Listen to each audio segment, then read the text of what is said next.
Hi, thank you for clicking on my video. My name is Beth Ann of Beth Ann Stamps.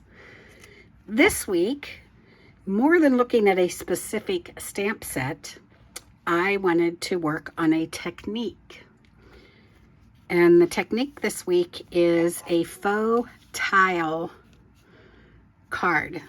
And so we're going to look at two different ones. This one is done in a subway towel style, and this is just like your little 4-inch towel that you would get and put on the back of your backsplash in your kitchen or in your bathroom. And so the stamp set I'm going to use to make both of these is actually the Nature's Prints. I just love this set. And so let's go ahead and get started. So we're going to start with this one first. So the subway towel. So I'm going to bring in my scoreboard. I have seen these done by other people on YouTube. And so they're similar. I don't remember the names. I like to watch videos as well as make them. So, but you can see this in many different ways. And some people will, even when they're done, put Versamark over it and then clear embossing powder to give it that shiny ceramic look. I decided to go without that. I like the look of the plain. So let's see. So we're going to put this is a 4 by 5 1/4 inch piece. I'm going to put it in my scoreboard with the 4-inch across the top, and I am going to score every 1/2 inch. Now this is thick paper, so I want to make sure it scores well. So we're going to do this every 1/2 inch. Make sure you get scored edge to edge. 2 1/2, 3, and 3 1/2. Now, the hard part for me is keeping this aligned. I know years ago they used to have a diagonal board. I don't have that. So we're going to do our best to keep it in line. So we're going to start, and we're going to start with a 1/2 inch, but we're going to skip every other line. Top. Come on, stay in that 1/2 inch. Okay, I'm going to come over 1 inch from that, skip, do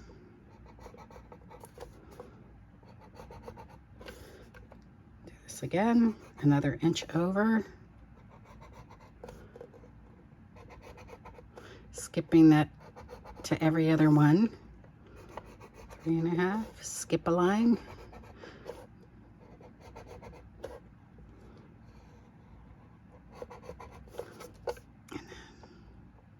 do the 4 1/2.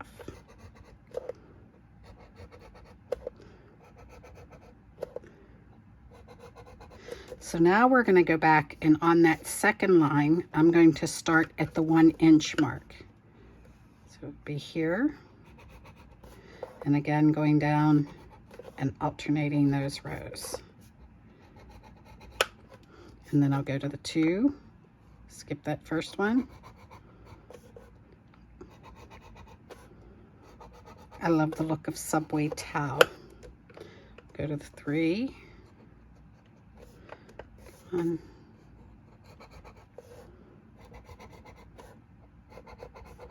And that last one. And then we're going to go 4. Oh, come on.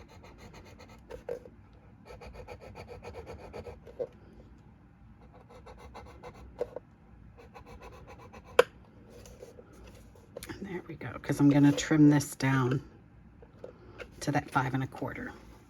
All right, so there we have our subway towel. Now this was a little larger than what I needed. So I am going to put that and trim it here so it's more even on the top and bottom. So take that little bit off there. And then I want this to be 5 1/4. And we'll take that off there. All right. Move that. So I'm going to bring in a piece of paper. All the colors that I did with these were in Parakeet Party and Starry Sky. And really, you just want to put these on here in a random order and what's pleasing to you. So you don't want to press too hard because you don't want the ink going down into the scored lines. You want it to still have that tile look. Okay, I am going to get this one. Now for this one though, I did want my stem to be green. I don't know why. You know what? Maybe on this one I won't do that. I'll do the whole thing in the blue. And then I'm looking for my dots. Here they are. So the dots, and then I did do some ferns, and this is that Parakeet Party. And then you can just put these in here any way you would like them to be. Put one up here. And then I'm going to come back in, and this is just this background. Now I am going to stamp this off. I didn't want that to be full strength. To just fill in this corner behind my sentiment. Let's see, we'll get over here. And there we go. Move those up there. So then I have the inside of the card. I want to go back to this main image, but I want it stamped off. I'd like it a little lighter on the inside. And then the same thing with the ferns. And then on the dots for the background, I wanted to have something behind my sentiment. So we're going to clean this off. Dry that off. And then I'm going to use the Parakeet Party. Stamp off there. Just to put a little bit behind my sentiment, and that is going to be You're on My Mind, and I'm going to do that in the Starry Sky. Hopefully I get that straight. There we go. So this card is actually, the hardest part, I think, is just getting that scoring done. If you had a vertical or a diagonal scoreboard, it would be easier not to lose your place when you're doing that subway tile maybe. All right.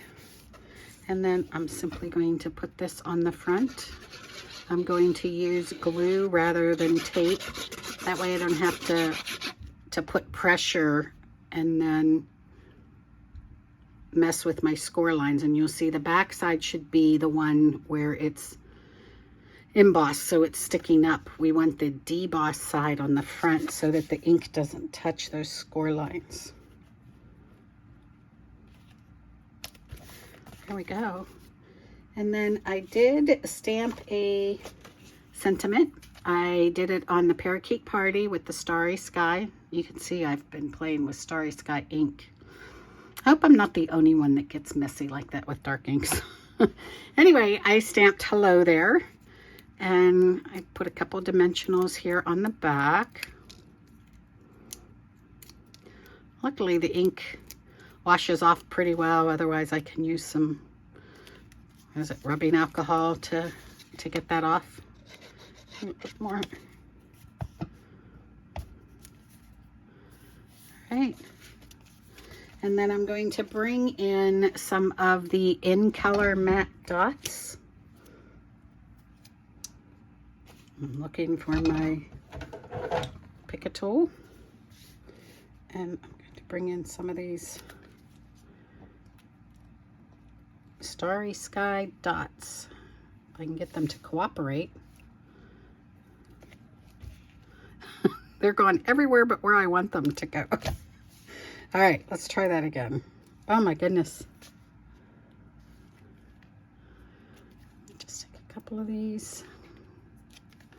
And I'm going to grab a bigger one here, put it down in the corner. So that's our first card using the subway towel. You have to let me know what you think. Have you tried this method before? All right, so there's card number one. Card number one. Let me close my ink pad, clean off a couple of these stamps because that's what gets me. I put my hands in everything. All right. This one, I'll let that one wait. All right. And now for the other card, I need one other stamp. Let me grab it out of the...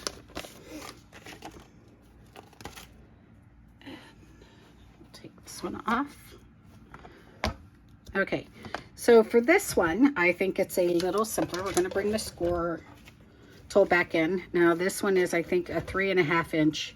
And as always, remember, I put a coordinating blog linked below, and that's where you'll find all the dimensions for this card. So, okay, my score.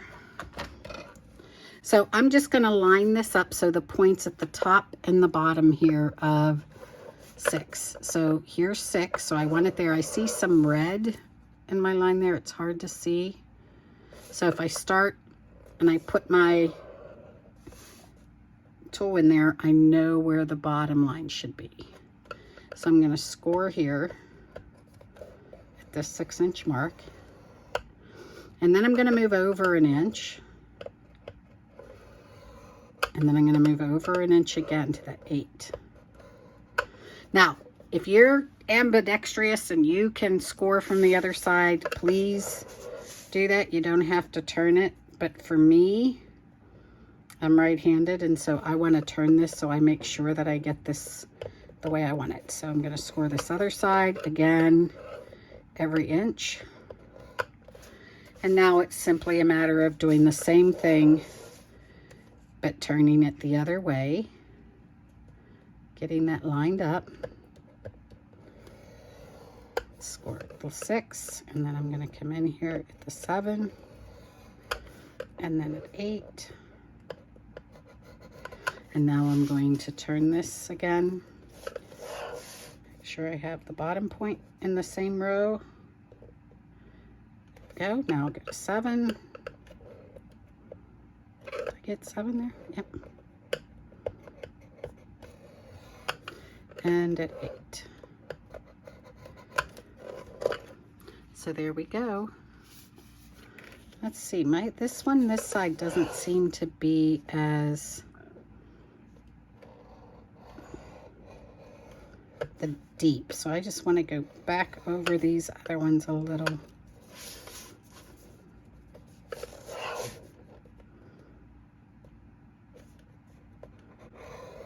Oh, that's not what I wanted to do at all. See what I tried to do? I got off. Okay, try to fix.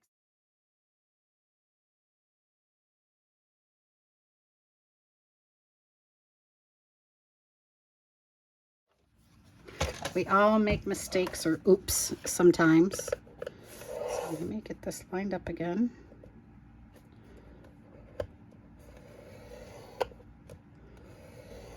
Okay, 7.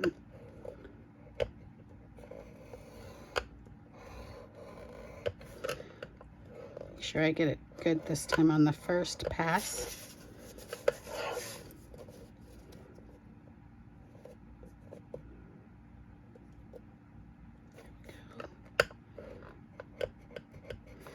Something to you with scoreboards, sometimes I feel like they just don't cooperate. All right, so now I have some nice deep grooves on there. And this is, if I didn't say, this is the thick Whisper White. So it can handle those deep scores. All right, get that lined up. And then we're gonna go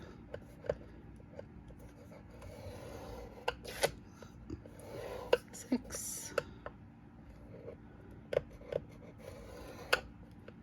7 and 8. turn it, line it back up.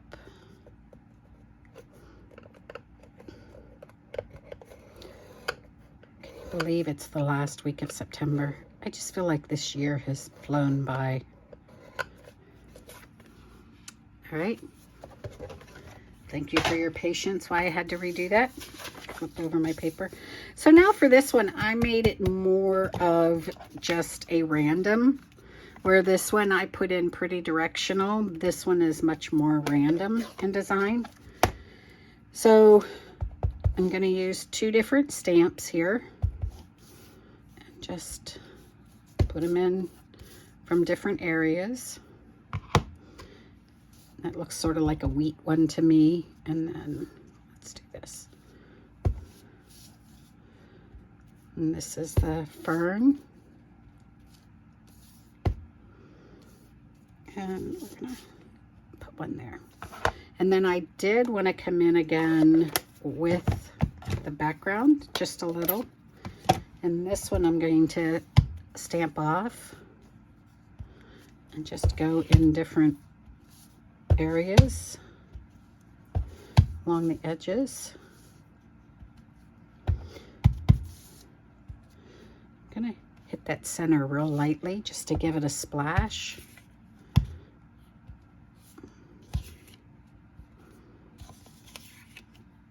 All right, I think we're good. You can do as little or as much as you want to get that look. Again, not pressing too hard. You really don't want the ink to go into the grooves because you don't want to lose that look. So I'm going to mount this one on a piece of Starry Sky that's cut 1/4 inch larger. I feel like I'm leaving a lot of empty space today, or I'm rattling on about I don't know what. One of those weeks. All right. I really do, though, like how this looks. And you really don't need anything else on your card. So I'm going to mount this on a base of Parakeet Party. That's the 4 1/4 by 11 scored at 4 1/2, where this was the 5 1/2 card. Because I wanted to center this at the top here. You could have done it this way too, personal preference. And then on the bottom front, I just stamped in that Starry Sky. I think these 2 colors go very, very well together. I was talking to my daughter this evening and said, you know, I know what I want to do, but I'm not sure of what colors to use. And so we pulled out this stamp set and she goes, I see greens and lavenders. And I said, okay, Starry Sky and Parakeet Party. So it's not really lavender, but it's a beautiful blue. So best wishes and happy thoughts. Again, on the inside, I stamped an image to bring in that continuity to the inside. And I did the stamp off, so it's a little lighter. I didn't put a greeting inside because I could use this for a birthday, retirement, somebody moving. So that's why I leave some of those blank, and then I put it in the blank section of my card holder. So that I can use it for any occasion that I want to. So, and the other reason I wanted to do this, in my Stampin' Up Facebook group that I belong to, it's what I call the upline, and every month somebody in the group will post a weekly challenge, and the month of September happened to be my turn to post a weekly challenge. And so I went out to find something, a technique that I had never done before, and that's when I said, you know what, I've never done the faux tile card before. So I've killed 2 birds with 1 stone. So I've created this video, and I hope that you have enjoyed it. And I've also completed a challenge card for a group that I belong in. I love when that happens. So as always, I truly, truly appreciate you taking time out of your day to watch my video, and I would greatly appreciate it if you could give me a thumbs up and hit that subscribe button. I am really trying to increase my subscribers. And as I'm talking, I'm looking down and noticing that I did not put the gems on this one, so I'll do that. I will be back next week. If there's ever something that, a technique or something that you would like to see, I'd be interested in your input. And if I have the products and the know-how, I would love to create a video on something that you're looking for. So leave me a comment, please. So as always, have a great rest of your week. Thank you again so much. Have a great rest of your day. Bye-bye.